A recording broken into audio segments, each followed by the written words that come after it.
Hello, this is cannabis business attorney Rachel Ardenoy. I hope you're having a great day.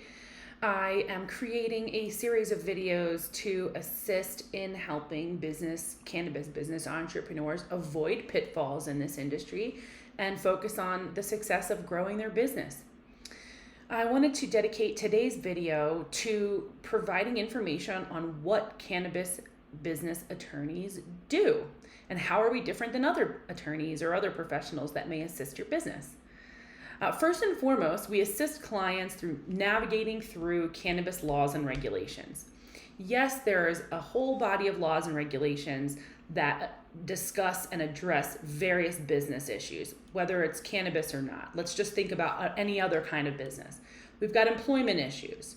You've got forming your documents, deciding whether to do an LLC or a corporation, how to be taxed, how to structure your business, how to structure management, things of that nature. And so all of those typical business requirements are there, obviously, for a cannabis business, but then there's an additional layer of laws and regulations that address specifically cannabis.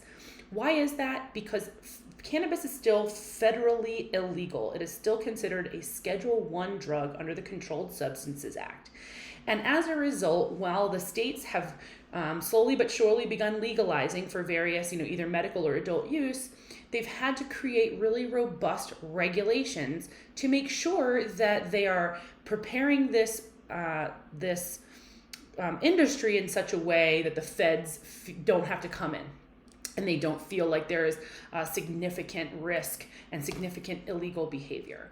Now, this sort of goes back to, we look to the Cole Memorandum that was established during the Obama presidency, which basically laid out 8 key points as to, priorities to the federal government as it relates to legalization of cannabis. They wanted to make sure cannabis wasn't being diverted to illegal markets, wasn't being diverted to children, wasn't being grown on federal lands, wasn't being involved with cartels, things of that nature. And so states looked at that guidance and created their structures to make sure that it would be highly regulated. So that way the feds would not have to come in and take the whole thing down, because the people, whether it was through a ballot initiative as in Colorado, or whether it was through a legislative initiative like many of the states on the East Coast, we wanted to make sure that the program was highly regulated and make sure that they weren't going to run afoul of federal enforcement. And so because of that, there's a very strange maze of laws, rules, and regulations that apply to each specific state that has gone through legalization efforts. And so working with a cannabis business attorney, that is what we do, is we focus on those laws in addition to all the other laws that you need to successfully start and run and sell a business, are these cannabis regulations to make sure that you're not going to inadvertently, like I said earlier, get into a pitfall, and it could be expensive. It could ruin your entire plans. So that is one thing that cannabis business attorneys do. We navigate our clients through these exceedingly confusing and frequently changing cannabis laws and regulations. Other things that we do: we help form business and prepare organizational documents.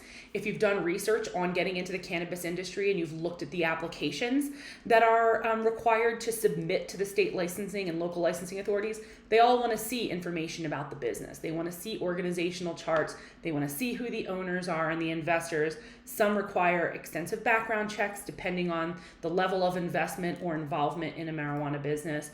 And so we assist in guiding entrepreneurs and investors to create these businesses and prepare the organizational documents.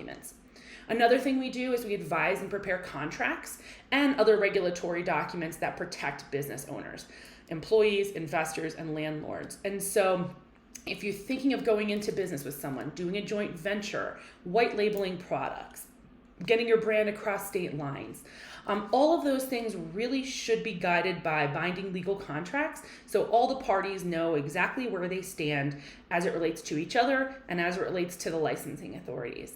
So if you have any questions, please feel free to reach out. You can contact us through rzalegal.com and schedule a consultation. Otherwise, I invite you to subscribe to our YouTube channel for more information. Have a great day.